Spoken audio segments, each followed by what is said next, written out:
Welcome my friends, today we'll embark on a small side mission quickie. I'll be reacting to the latest Napoleon trailer.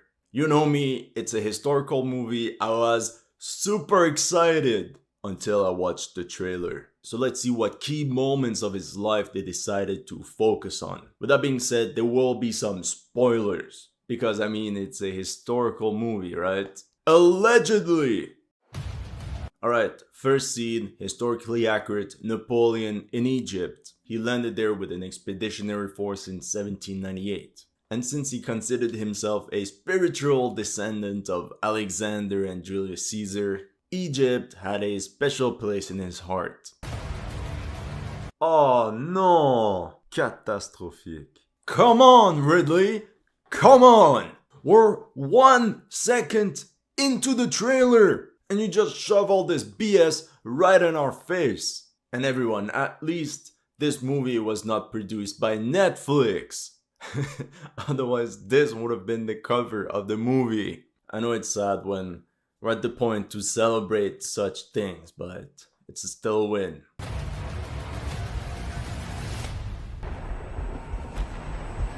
Hold on. Is it me or the scene has some serious Assassin's Creed Unity vibes? Alright, my sus radar has been activated. We have a guillotine. 1793. An older woman. I think this event depicts the execution of Marie Antoinette, the wife of King Louis XVI. Now, with everything we know about what happened, I'm a bit disappointed by this depiction. Because once again, I feel it's like a video game. Is it me or it feels very chaotic? Feels like a football match with all these waving flags. Now compare what you just saw in the trailer with this scene from a very accurate French movie called The French Revolution, celebrating the 200th anniversary of the French Revolution. Anyway, you see how everything is organized. It's almost like a ceremony. We must make an example or France will fall. What would you do if this assignment of defense was transferred to you? Alright, so right off the bat we see that they'll put a special focus on the early years of Napoleon Bonaparte's rise to power. So this is clearly the royalist insurrection that took place in October 1795, or the 13th Vendémiaire according to the revolutionary calendar. If we zoom in, we can see multiple traditional French royalist flags. So you have the white one with a lot of fleur de lis on it, you have the blue one, and the blue red white one with a cross at the center. One thing I noticed too is how in Ridley Scott's depiction, the crowd is unarmed like an angry mob of protesters. Now, I wasn't there. However, if we take into account that roughly 100 revolutionary soldiers of the convention were either KIA or wounded, the rebels were most likely armed. Even the TV show Napoleon from 2002 did it better. And you know, it's quite an achievement when you get to that point. Essentially, this rebellion brought Bonaparte to the top. It was the last real attempt by the royalists to regain power in France, 6 years after the start of the French Revolution. Oh! So that also means that this man we see right here is Barras, who was dating Josephine before Napoleon Bonaparte took her as a wife. Alright, so the movie decided to go down that route. Alright, it's gonna get very spicy. So Bonaparte, as an artillery officer, pressed the idea to suppress the insurrection using cannons. A pretty extreme measure. He placed them at every street corner that would lead to the convention, the General Assembly. He fired a canister shot at close range right into the crowd, next to the St. Roch Church. That night, 300 royalists are believed to have died. Because of this event and his dirty job, he was nicknamed General Vendémiaire. Basically, he was mocked for his bloodlust. I promise you brilliant successes.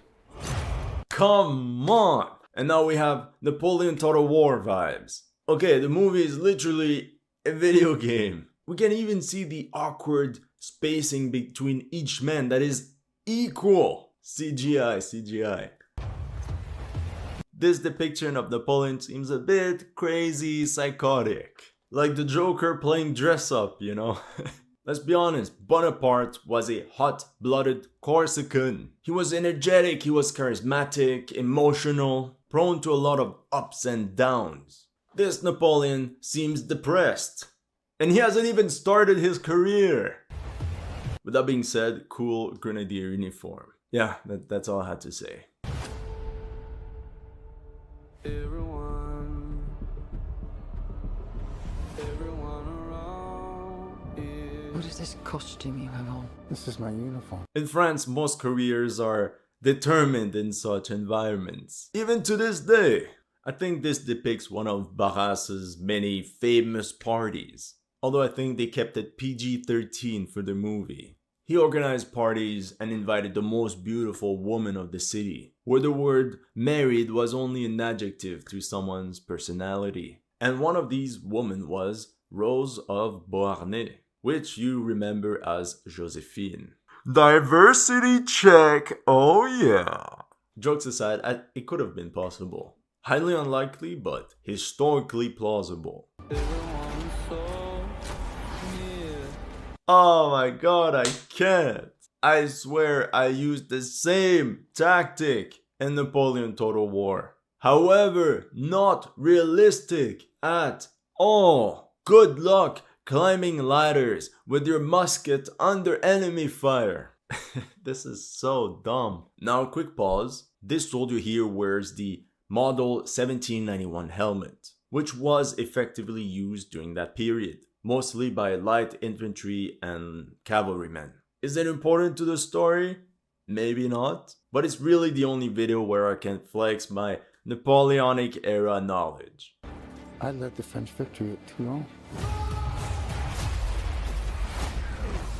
Okay, so all this actually depicts the siege of Toulon, 1793. Napoleon's first real taste of battle, where he stood out for his courage and saved a siege that was about to fail. And it's pretty historically accurate. We see the French cannons then bombarding the British Navy in the harbor. Now, if we go back to the ladder assault, there's this one depiction I found online which I think is much more realistic. What happened is that the French brought their cannons as close as possible to the British fort and bombarded it at close range with mortars. They even managed to place some bombs right next to the wall, followed a massive explosion. And then, just like in the movie Kingdom of Heaven, once the breach was created, all the French troops swarmed into the fortress, which to me is much more logical and much more epic. But the fact that this movie messes up this battle scene, not gonna lie, makes me worried. What is your name? Napoleon. As the course of my life just changed. Napoleon. Oh, no. He would have said Bonaparte, that's your last name. General Bonaparte. People only called him Napoleon much later. Correct me if I'm wrong, but I think it's only after he was crowned emperor as Napoleon I that people actually called him Napoleon. I'm destined for greatness. This has to be a joke. You see me laugh, but I'm actually crying inside. Fun fact, this is the most Googled thing right now. Did Napoleon fire at the pyramids? No, he didn't. Alright, strike two, but nice PR stunt. Ridley? Nah, for real, what is the purpose of adding this? Here's a painting done in 1806 about the Battle of the Pyramids. Notice how the pyramids are in the background and how far they are from the actual battlefield. As a matter of fact, the battle took place a good 17 kilometers away from the pyramids. A little 3-hour walk. And this is the result of a 5-minute Google search. That means they purposely change history for clout. Alright, Ridley, second battle scene you mess up. I'm not sure which battle this could be. I mean, this could be anyone. But, big round but, we clearly see that this is CGI. Poorly done CGI. This is absolutely not how a cavalry charge would have happened. The entire purpose for the cavalry was to use the weight of the horse like a bulldozer. they would attack in compact formation side by side and use the power of their horses like a battering ram into enemy lines. But here, nope, they're all spread out. I threw a quick jab at Napoleon Total War earlier, but I have to admit, the Total War series is much more accurate. Yeah, so very excited. Third battle that he messes up. Power will only see me as a sword. What the actual? A few moments later. I give up. I give up. I can't.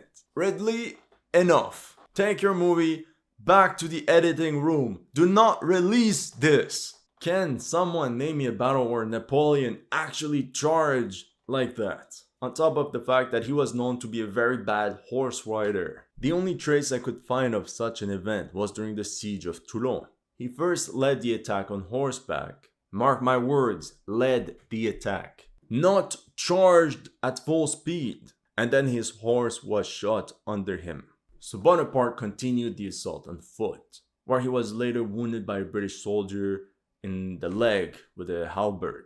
So my guess is that this scene is part of the siege of Toulon. I suggest you take the throne. Here's something I'm very happy to see. Young extras, just like Napoleon's soldiers. And not what you could find in some reenactments. Yeah. As a king.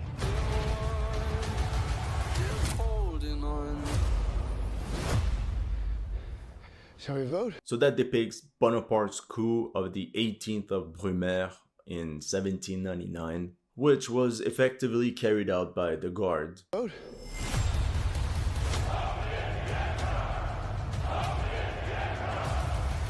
So yeah, Napoleon did crown himself emperor in 1804, and this was perceived as an insult for most of the kings of Europe, that this nobody crowns himself emperor and believes he's at the same level as them. No. Alright, this must be the Battle of Waterloo. I saw some British flag, rainy weather, big green fields. Shout out to my subscribers from Belgium. Berlin has held the world hostage. Okay, the squares. Definitely the Battle of Waterloo. Now, you know me, I'm a history geek, so I have to pay attention to details that nobody would actually care about.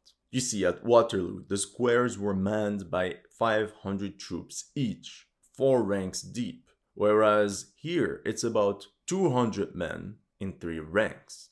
Probably they did that for budget reasons so they could get 2 squares at once in the shot. However, one major mistake they did, and I'm highlighting major, is that British squares were typically positioned in diagonal, like on a checkboard, logically so they could avoid friendly fire. Whereas here in the movie, they're literally side by side. Anyway, it will be very interesting to compare Ridley Scott's portrayal of the Battle of Waterloo with the movie of Bondarchuk from 1970. With his egotism. That's probably the burning of Moscow after Napoleon's campaign of Russia. I'm still impressed by how large they're going, so they're literally covering his entire life. And his lack of simple good manners.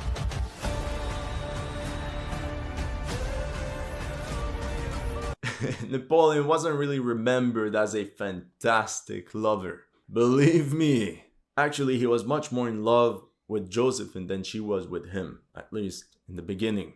During the Battle of Arcole, the famous battle where he charged over a bridge, well, when he was at the rear at the camp, while dodging cannonballs, he was writing her love letters while she was spending nights with another officer. You think you're great?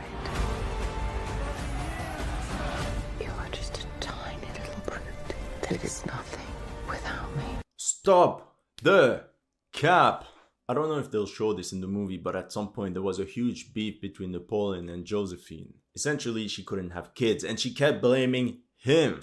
Toxic trait. Meanwhile, Napoleon's family blamed her infertility because of her party years. In 1806, Napoleon had an affair with an 18-year-old French girl called Eleonore. And surprise, surprise, he got her pregnant. And this made him furious, because that proved that he was not to be blamed. He was not infertile. And he literally threatened to divorce Josephine. Since he didn't have an heir, he wanted to adopt his son, but that wasn't possible. So he just made sure Eleanor and his son lived a very comfortable life. So I did some research and found out that Leon lived until 1881. That's insane! A direct descendant of Napoleon. How many more of his descendants are just roaming in France? Although these would have been welcomed in 1940. Jokes aside, 3 of Napoleon's direct descendants were killed during World War I. All of Europe is uniting for. Alright, detective mode. Here on the map we can see Paris. We see a British flag, Prussian, Austrian. He says all Europe is against him. This is most likely Napoleon preparing the campaign of Waterloo. Hit the Prussians first and then fall back on the British and Allied troops. Forces against me. What's the outcome? Okay, we see Austrian grenadiers, a mountain in the background, some fog, winter-like weather. I place my bets on the Battle of Austerlitz. With this, if you don't succeed. Your Majesty, we are discovered. Good. Okay, confirmed this was the entire strategy of Napoleon during the Battle of Austerlitz. Napoleon's forces appeared weak, so he could bait the Austro-Russian forces down the hill.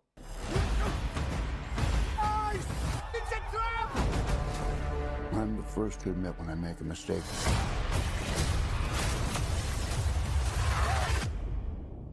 I simply never do.